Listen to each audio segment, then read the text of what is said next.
एक बार की बात है, एक छोटे से गांव में राजू नाम का एक मस्त मौला आदमी रहता था। वो दिन भर अपनी ही दुनिया में खोया रहता था और उसे बहुत ही कम मेहनत करने की आदत थी।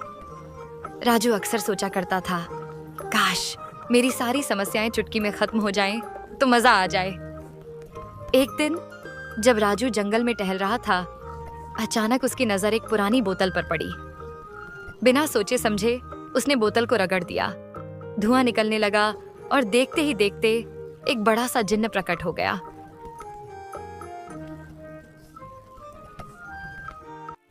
वाह, अब तो जिंदगी आसान हो गई। सबसे पहले मेरे लिए एक शानदार महल बना दो। राजू महल देखकर बहुत खुश हो गया। वो इधर उधर घूमते हुए महल का आनंद लेने लगा। तभी जिन्न फिर से प्रकट हुआ और बोला, अब क्या हुक्म है आका? राजू को लगा कि अब जिन्न से थोड़ी शांति मिलेगी। जिन्न ने फिर से कहा, आमीन। और एक पल में तरह तरह के लजीज पकवान सामने आ गए। राजू खाने में इतना व्यस्त हो गया कि जिन्न को फिर से भूल गया। मगर जिन्न बेचैन हो रहा था, उसे काम चाहिए था। वो फिर सामने आ गया और बोला, अका, अब क्या हुक्म है? राजू अब थोड़ा परेशान होने लगा। उसने सोचा, ये जिन्न तो बड़ा परेशान कर रहा है। उसने कहा, अरे जिन्न, कुछ देर आराम कर लो, अभी मुझे कुछ नहीं चाहिए। लेकिन जिन्न हंसते हुए बोला, मैं आराम नहीं कर सकता, मुझे काम चाहिए। आप जो कहेंगे मैं वही करूंगा। अब राजू को जिन्न से पीछा छुड़ाने की तरकीब सोचनी पड़ी। उसने कहा, ठीक है जिन्न, एक काम करो, इस पेड़ की गिनती करो, कितनी पत्तियां हैं ये मुझे बताओ। जिन्न ने कहा, आमीन, और वो पत्तियां गिनने में लग गया। राजू को लगा कि अब जिन्न से थोड़ी शांति मिलेगी। लेकिन थोड़ी ही देर में जिन्न फिर से आ गया।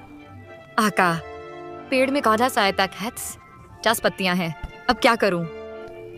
राजू अब तक पूरी तरह परेशान हो चुका था। उसने सोचा, इससे तो मैं खुद ही बेहतर था। तभी उसे एक तरकीब सूझी।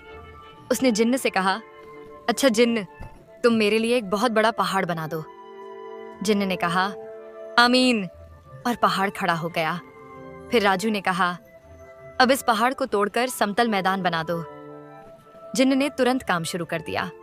लेकिन जैसे ही जिन्न मैदान बनाकर लौटता, राजू फिर से कहता, पहाड़ बना दो। जिन्न बेवकूफ था। हर बार राजू के कहने पर पहाड़ बनाता और फिर तोड़ता। दिन भर यही सिलसिला चलता रहा। जिन्न को समझ में ही नहीं आया कि राजू उसे बस काम में उलझा रहा है।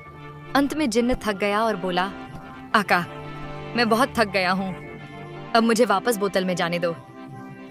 राजू हंसते हुए बोला, ठीक है, अब तुम वापस जाओ। जिन्न तुरंत बोतल में वापस चला गया और राजू ने चैन की सांस ली। उसने सोचा, बेवकूफ जिन्न से पीछा छुड़ाना आसान तो नहीं था, पर मजेदार जरूर था। अब मैं अपनी मस्ती से जी सकता हूँ। और इस तरह राजू ने अपनी चालाकी से जिन्न को हमेशा के लिए बोतल में बंद कर दिया और अपनी जिंदगी में फिर से मस्ती करने लगा।